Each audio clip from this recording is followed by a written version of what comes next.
दोस्तों, क्या आप जानते हैं 6 बजे के बाद शरीर का अंतिम संस्कार क्यों नहीं किए जाते? और क्या आपको पता है मृत्यु के बाद क्या होता है? और 24 घंटे बाद आत्मा घर क्यों आती है? और मृत्यु के बाद 13वीं क्यों मनाई जाती है? क्या 13 दिनों तक मृतक की आत्मा घर पर रहती है? नंबर 1, मौत से कुछ घंटे पहले इंसान के पैरों के नीचे से और सोल चक्र डिस्कनेक्ट हो जाते हैं। मतलब इंसान का धरती से कनेक्शन टूट जाता है और पैर ठंडे पड़ जाते हैं। नंबर 2, मरने के बाद इंसान का उसका संपूर्ण जीवन जन्म से लेकर मृत्यु तक फ्लैशबैक की तरह स्पीड से दिखता है। अकॉर्डिंग टू साइंस ये सपना लगभग 7 मिनट का होता है। उसके बाद ब्रेन शट डाउन हो जाता है और अंत में इंसान अपनी सुनने की शक्ति खो देता है, जिसके बाद ऐश कॉल टूट जाता है, जो कि एक तरह से शरीर और आत्मा का कनेक्शन है, जिसके टूटने से आत्मा शरीर से मुक्त हो जाती है। नंबर 3, लंबे समय से शरीर में रहने के कारण वो बॉडी को छोड़ने से मना करती है। वो फिर से बॉडी में प्रवेश करने की काफी कोशिश करती है, लेकिन वो असफल रहती है। जैसे हमारे लिए किसी की मृत्यु को स्वीकार करना मुश्किल होता है, वैसे ही आत्मा भी शरीर की मृत्यु को मानने से इनकार करती है। नंबर 4, शरीर छोड़ने के बाद आत्मा बॉडी के 15 फीट ऊपर हवा में तैर रही होती है। वो अपने परिजनों को रोता हुआ देखती है। उसके बारे में बोले गए शब्दों से किसी शोर की तरह सुनाई देते हैं। नंबर 5, हिंदू ग्रंथों के अनुसार रात के समय अंतिम संस्कार नहीं किया जाता।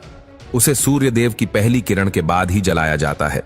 अगर किसी व्यक्ति का अंतिम संस्कार रात को किया जाए तो उसकी आत्मा प्रेत योनि में प्रवेश करती है, जिसके बाद वो सदा के लिए हमारे डायमेंशन यानी कि आयाम में भटकती रहती है।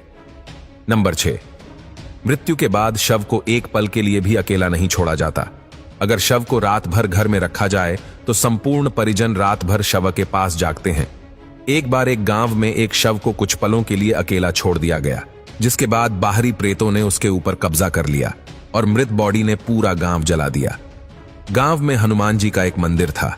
मरी हुई बॉडी जैसे ही हनुमान जी के मंदिर के सामने से गुजरी, उन आत्माओं ने हनुमान जी की मूर्ति देखी और फिर डर कर उस बॉडी को छोड़ दिया। तब से लेकर आज तक कोई भी डेड बॉडी को अकेले छोड़ने की गलती नहीं करता। नंबर 7, अंतिम समय में 2 यमदूत आते हैं।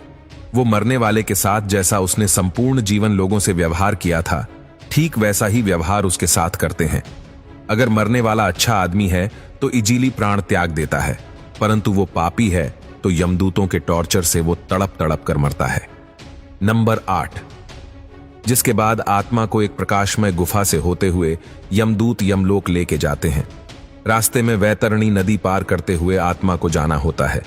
ये नदी आग से लथपथ होती है।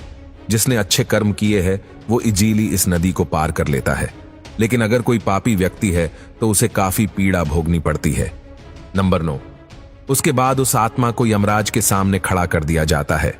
फिर चित्रगुप्त जी उस व्यक्ति के पाप और पुण्य का लेखा जोखा यमराज के सामने रखते हैं। उसके कर्मों के आधार पर उसे स्वर्ग या नरक भेजा जाता है। गरुड़ पुराण के अनुसार कुल 36 प्रकार के नरक है। यहां बताई गई यातनाएं किसी की कल्पना से भी खतरनाक है। नंबर 10, अगर कोई व्यक्ति सुइसाइड यानी आत्महत्या करके प्राण त्यागता है तो उसे और भी कठिनाई सहनी पड़ती है, क्योंकि उसने निर्धारित समय से पहले ही हार मान ली। यह शरीर हमारा नहीं है, यह किराए का मकान है जिसे कुछ समय के लिए यूज करने के लिए मिला है। यह मिट्टी का है और एक दिन मिट्टी में ही मिल जाएगा। नंबर 11, गरुड़ पुराण के अनुसार हमारे वास्तविक जीवन में किए गए हमारे कर्म ही हमें नरक दिलाते हैं। उसके बाद अगर कोई साधु या तपस्वी है तो उसे मोक्ष की प्राप्ति हो जाती है। नंबर 12, सबसे बड़ा सवाल, ये सब बातें हमें कैसे पता? गरुड़ देव जिनका बल अतुलनीय है, वो अकेले 700 इंद्र को पराजित कर सकते हैं। गरुड़ देव स्वर्ग से अमृत कलश लेकर उड़ गए थे, लेकिन उन्होंने अमृत पान नहीं किया। उन्हें बिना अमृत के ही अमृता प्राप्त हुई। ये वरदान उन्हें स्वयं श्री हरि नारायण ने प्रसन्न होकर दिया था। गरुड़ देव तो अमर है, उन्हें नहीं पता कि मृत्यु के बाद क्या होता है। इसलिए जिज्ञासावश उन्होंने श्री हरि नारायण से यह प्रश्न पूछा, और इसी विज्ञान को हम गरुड़ पुराण के नाम से जानते हैं।